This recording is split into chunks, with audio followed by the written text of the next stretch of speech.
So dapat, sa salita ng Diyos, meron po akong 4 na ibibigay sa inyo. Ito po ay R, nagsisimula sa R, 4 na R. Kapag kayo ay nakikinig ng salita ng Diyos, dapat kayo po ay readiness. Nasa inyo po yung readiness, yung kahandaan. Handa po yung inyong puso na tanggapin ang salita ng Diyos. Kasi kung hindi kayo handa at kayo po ay against sa salita ng Diyos, sayang. Hindi ito kikilos sa ating pong buhay. So napakahalaga na ang ating puso ay ready sa pakikinig ng salita ng Diyos. Pagdating dito, makikinig ako ng salita ng Diyos. Yun po ang goal natin. Hindi po yung mga kanta o kung ano pa. Ang pinakamahalaga na inyong pinupuntahan dito ay ang salita ng Diyos. Amen po. Pangalawa, reverence. Paggalang sa salita ng Diyos. No po. Kaya pala sabi ko, ano ba yung reverence? Kala ko yung reverence. Yung reverence, di ba ang tawag ko minsan natin sa pare? Reverence. Oo. Yung pala paggalang. No po. So may paggalang tayo sa salita ng Diyos. No po. Hindi po natin dapat ito kinukontra. Yung ating sarili ang nasusunod sa salita ng Diyos. Hindi po dapat. Galangin natin ang salita ng Diyos. At kapag kakinalang natin ang salita ng Diyos, kikilos ito sa ating buhay. Magugulat na lang kayo. Aba, nagbago na ako. Aba,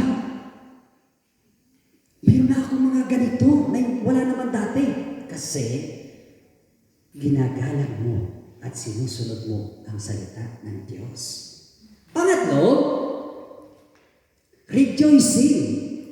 Nagsasaya. No po, kapag napakinig tayo ng salita ng Diyos, hindi po natin parang mas masaya pa tayong nagpi-Facebook kaysa sa pakikinig ng salita ng Diyos. Amen? May time na ganyan.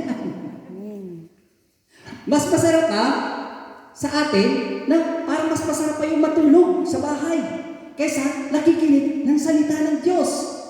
Or, mas masarap pa yung ngayon nagiinuman sa labas kaysa sa pakikinig ng salita ng Diyos. Kapatid, nang dahil sa salita ng Diyos, ako po'y nananalig. May plano sa atin ang Diyos na andito kayo. Pinagpalak kayo ng Diyos. Kaya kapag nakinig kayo ng salita ng Diyos, kalimutan ninyo muna sa bahay. Kumisan, nandito tayo, iniisip natin, ano kayang kakainin ko mamaya pag-uwi sa bahay?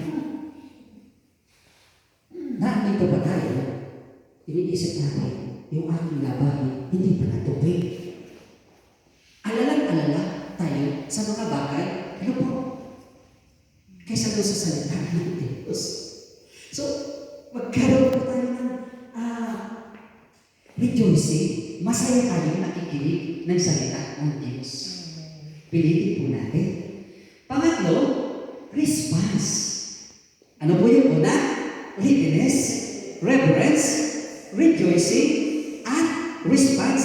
Napakahalaga. Yung response, yung tugon. Na kapag kayo nakapakinig ng salita ng Diyos, nagbabago ang ating buhay. Kapag ka sinabi, masama ito, masama yun. Minsan, yung masama ay ginagawa pa rin natin tama. Ano po? Pero huwag po yung gano'n. Kapatid, gawin natin ang 4 na ito sa pakikinig ng salita ng Diyos, kikilos sa inyong buhay. Darating sa inyong buhay yung mga hindi ninyo inaakala. No po?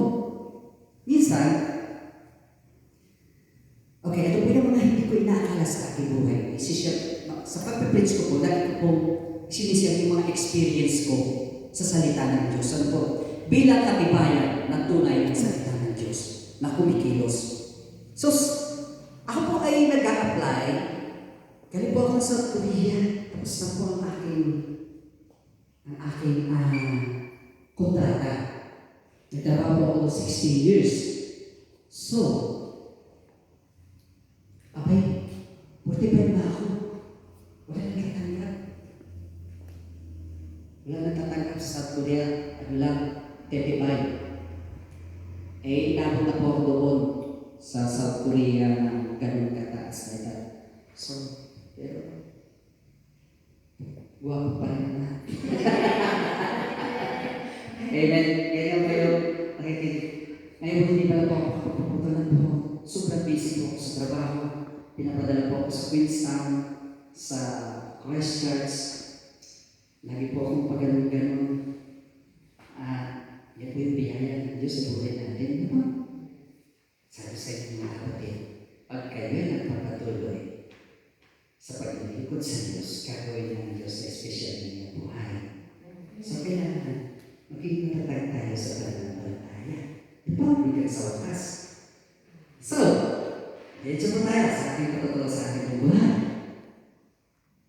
Wala po akong hinuha kundi ang makapaglingkod sa Diyos. Pag ako'y nag-a-apply sa Pilipinas, lagi po akong hindi matanggap sa mga factory. Ang tinatanggap daw, tall, dark, and handsome. Ay, hindi po ako kasama doon sa tall. Handsome na. Kaya mga Diyos ko ng God. Amen. Ganoon si God. So, ganun po rin nangyayari mga kapatid. Ngunit, pag ako po nag-a-apply sa overseas, tanggap ka agad ako. Kaya alam niyo mga kapatid, hindi ba kayo nagpapasalamat sa Diyos? Tayo po, yung ating paglilingkod, hindi po pang-local, pang-international tayo. O diba? Kaya, yung pagpapala ng Diyos sa buhay natin sa salita ng Diyos, habang tayo nakikinig ng salita ng Diyos, binabago na niya tayo, pinagpapala na tayo. O sige, doon kayo. Tingnan niyo ang buhay na wala. Nawala ang salita ng Diyos at iwalay sa Diyos. Ang gulo. Away ng away. Malaki ang problema. Totoo po yan. Pero kung napunta kayo kay Yahweh at Shaddai, kaya-kaya niyo na pagtagumpayan ang lahat ng mga pagsubok kasi alam niyo na kung paano i-handle. Kasi alam natin, mayroong Diyos na kikilos sa ating buhay. No, may maliit lang na problema, hindi, ano ba yan? Anong gagawin ko? Ngayon, kapag kami problema, purihin ang Diyos. Glory to God. Kikilos ang Diyos. Siya na ang bahala. Amen? Tingnan niyo. Kaya tayo mga tagagawain, guwapo at magaganda pa rin. Di ba? Kasi, hindi natin siniseryoso ang mga problema sa ating buhay. Amen? Yan ang nakikinig ng salita ng Diyos. At sabi, mga kapatid dito, dapat daw, ito'y naglilikas na sa ating buhay. Naglilikas. Ibig sabihin, dapat kumikilos ito at nag-aalam sa ating buhay. Ano po? Ngayon, kung tayo po nakikinig ng salita ng Diyos, lalo po tayo umiinit ng umiinit. Lalo natin hinahanap ang salita ng Diyos. Hindi po yung salita ng kapitbahay. Yung mga marites, hindi po yun. Salita ng Diyos na makakapagpagaling, na makakatulong. Pero yung mga kapatid, doon po sa Oakland, may isa po tayo mga kapatid. Kinabukasan, pauwi na. Wala na visa. Tapos na. Pero sa pananalangin at sa pakikinig ng salita ng Diyos, ang ating kapatid na ito